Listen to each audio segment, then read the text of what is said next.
ಇದು FM 103.1 ಮೆಗಾಹೆರ್ಟ್ಸ್ ಕಂಪನಾಂಕದಲ್ಲಿ ಆಕಾಶವಾಣಿಯ ಮಡಿಕೇರಿ ಕೇಂದ್ರ.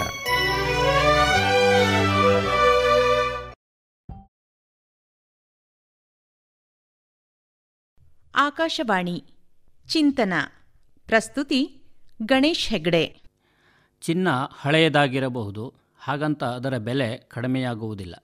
ಅದೇ ರೀತಿ ಕೆಲವು ಕಥೆಗಳು ಹಳೆಯದಾಗಿರಬಹುದು, ಸವಕಲು ಕತೆ ಎನಿಸಬಹುದು.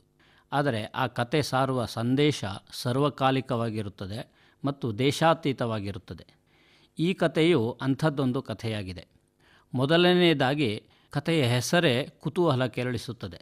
ಸತ್ತ ಇಲಿಯಿಂದ ಹುಟ್ಟಿದ ಬಂಗಾರದ ಇಲಿಯ ಕತೆ.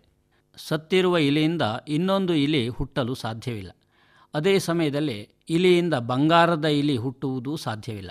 ಆದರೆ ಕಥೆಯಲ್ಲಿ ಅದು ಸಾಧ್ಯ.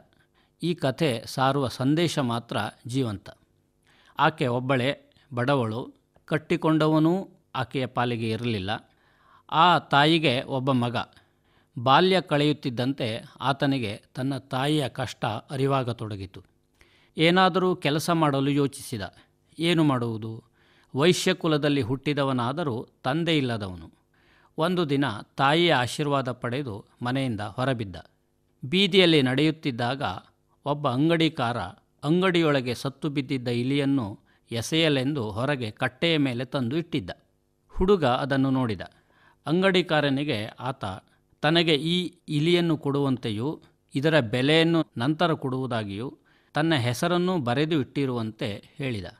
ಇದು ಬಲು ವಿಚಿತ್ರ ಎನಿಸಿದರೂ ಅಂಗಡಿಕಾರ ತನ್ನ ಸಾಲದ ಪಟ್ಟಿಯಲ್ಲಿ ಈ ಬಾಲಕನ ಹೆಸರನ್ನು ಬರೆದು ಎದುರಿಗೆ ಸತ್ತ ಇಲಿ ಎಂದು ಬರೆದಿಟ್ಟನು. ಹುಡುಗ ಸತ್ತ ಇಲಿಯನ್ನು ಎತ್ತಿಕೊಂಡು ಬೀದಿಯನ್ನು ಸುತ್ತತೊಡಗಿದ.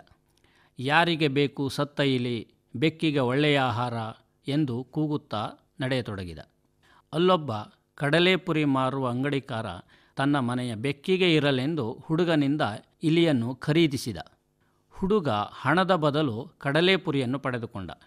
ಮನೆಗೆ ಬಂದು ಕೊಡದ ತುಂಬ ನೀರನ್ನು ತೆಗೆದುಕೊಂಡು ಕಡಲೆಪುರಿಯೊಂದಿಗೆ ಕಾಡಿನ ದಾರಿಯ ನಡುವೆ ಇರುವ ಕಟ್ಟೆಯ ಬಳಿ ಬಂದು ನಿಂತ.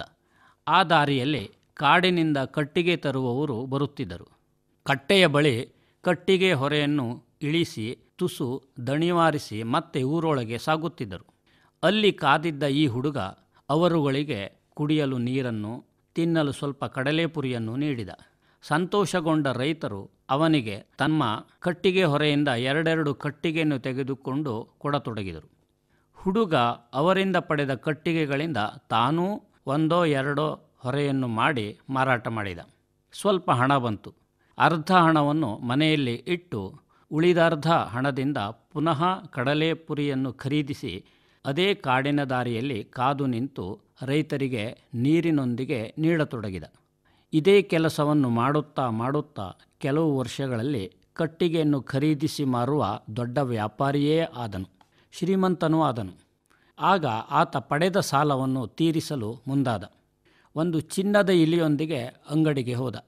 ಸತ್ತ ಇಲಿಗೆ ಬದಲಾಗಿ ಚಿನ್ನದ ಇಲಿಯನ್ನು ಕೊಡಲು ಅಂಗಡಿಕಾರ ಆಶ್ಚರ್ಯದಿಂದ ಆತನ ಕಥೆಯನ್ನು ಕೇಳಿದ.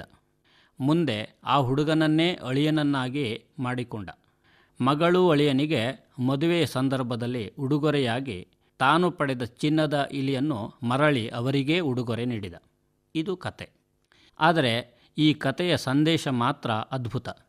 ಬುದ್ಧಿವಂತನಾದ ಮನುಷ್ಯ ಅವಕಾಶಕ್ಕಾಗಿ ಕಾಯುವುದಿಲ್ಲ. ಅವಕಾಶವನ್ನು ತಾನೇ ಸೃಷ್ಟಿಸಿಕೊಳ್ಳುತ್ತಾನೆ. ಹಣವೇ ಬಂಡವಾಳವಾಗಬೇಕೆಂದಿಲ್ಲ. ಬುದ್ಧಿವಂತಿಕೆಯೂ ಬಂಡವಾಳ ಆಗಬಹುದು. ಇರುವ ಸಂದರ್ಭವೂ ಬಂಡವಾಳವಾಗಬಹುದು. ಬೆಲೆಯಿಲ್ಲ ಎಂದು ಎನಿಸುವ ಯಾವುದೋ ಒಂದು ವಸ್ತುವು ಕೂಡ ಬಂಡವಾಳವಾಗಬಲ್ಲದು.